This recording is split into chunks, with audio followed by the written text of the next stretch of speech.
miles a day. The biggest difference between us and radio stations is that your pineal gland is your antenna, and it is the most powerful, most sensitive antenna in the universe. And everything that man has invented, and all electrical appliances, everything man has invented disrupts the natural flow of those radio waves. Well, anyway, let's see. I'm going to take a quick look at my notes here because I could go on and on and on. Got so many things running through my mind, so much information. For thinking about these things for a lifetime and doing a lot of serious research and study for nearly 15 years. All right, my most important note. The only way, one way, and you know where that came from, you've heard that. There's only one way to the truth, and that is meditation. Not through any religion, but deep within yourself, discovering that part of you that you cannot see. Some say your light body, your spiritual being, and that's a good way to say it too, but a spiritual being is an energy too, your light being. Remember this one, God is light. That's teaching out of Christianity, and of course Christianity is the most powerful religion on the planet at this time. But let me tell you, everybody practicing and supporting all the religions, you're in for a rude awakening. If we don't get some real serious intervention from the universe, it's going to get real bad here, I'm afraid. They say by 2020, the Islamic religion will be just as powerful as Christianity. And then you're going to have the extremists from both of these groups making one big mess. But I think that we're going to have something amazing take place before that expires. We'll just have to wait and see. Might be in the blink of an eye. I don't know. Okay, let's see. Deep meditation. Find a quiet place to go deep within. Get up and clear your mind. Here's one way that was part of the way that I learned. You have to clear your mind. You start to, because there's so much what psychiatrists call intrusive thoughts. Everybody's getting these. Sometimes you get these thoughts in your mind. You say, why am I thinking that? Where in the world did that come from? It came from a radio transmitting tower. I promise you. Your pineal gland is that sensitive. Oh. To clear your mind, you must clear all the negative thoughts and the negative thinking. When I first started and trying to learn how to get in my mind in that state, every time I would get a negative thought, I would get up, walk around, clear my thoughts, clear my head, and start again. I kept on and on. It took me a long time to do that. But I kept on and on and on. Now, this is what you got to be careful of. All the information on the internet and YouTube about meditation, music, and frequencies, a lot of these are very powerful because they are affecting the rate or the megahertz at which the brain is operating on. So, once you understand, I very seldom use any music for meditation. Sitting right at this table every day for an hour and a half, 2 hours. The only noise I hear right now is the road on the highway outside, the road noise. I've learned to live with it through the years, but it's still a distraction by design. And it's going on 24/7. And that's why it's designed that way, so you cannot find the peace and quiet to ever go deep within yourself, to hear the thoughts of that which created all things. Oh, let's see. right now I'm getting pounded here trying to get a good thought to you. And the simple way to determine and shut down negative thinking and practice it until you're able to do it, it'll eventually come to you naturally. Every time you get a thought that is not good for you or good for the people you love, that's not coming from the right place. If anything that you're hearing from anybody, anything at all that they're teaching, if it's not good for you and the people you love, and it's costing you any money at all, it's not the truth. I promise you that. Again, I don't have anything to sell you. Okay, let's see. So that's the beginning, start to learn to meditate.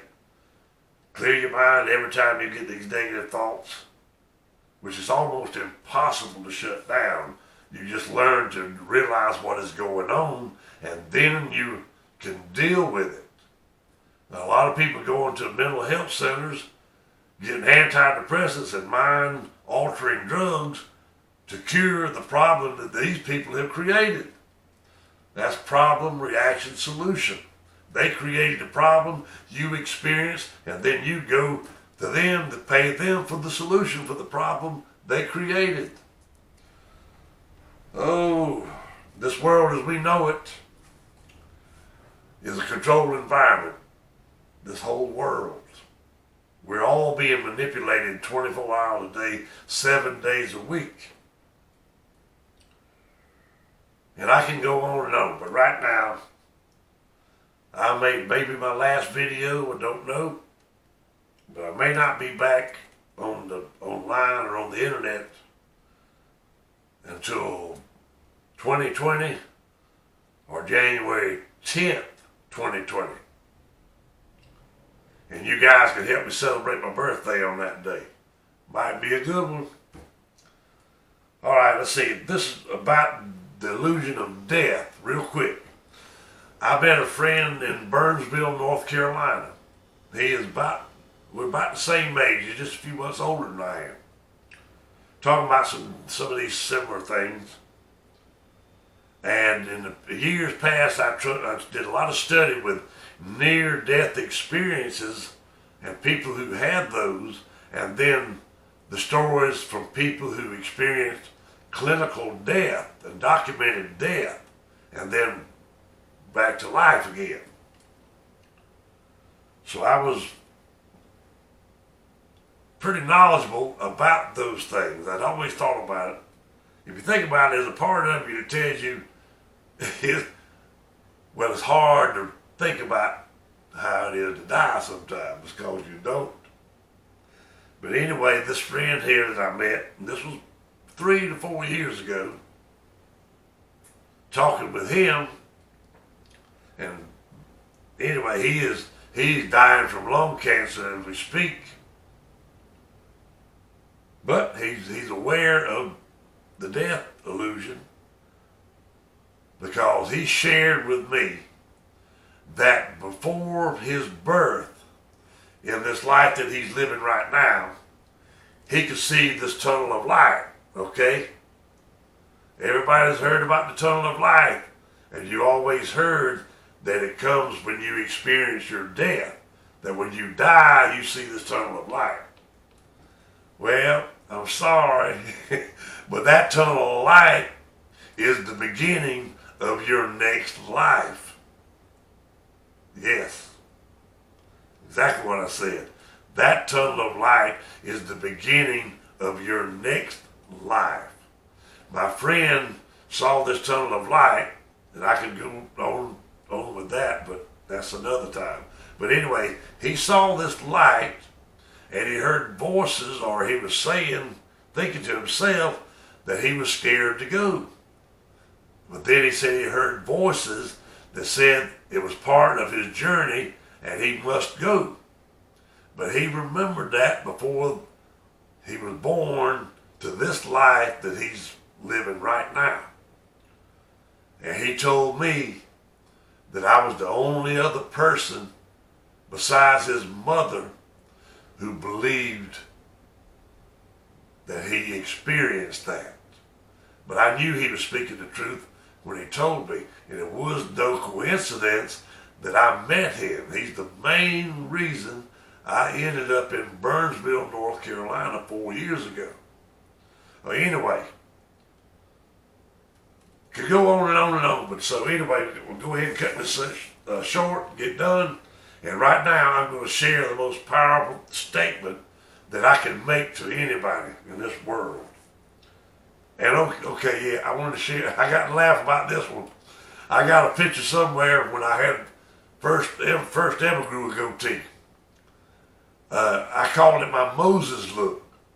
And a lot of people know in reference to what I'm saying. But the Moses look, I had a sheet draped across here and a picture at one time.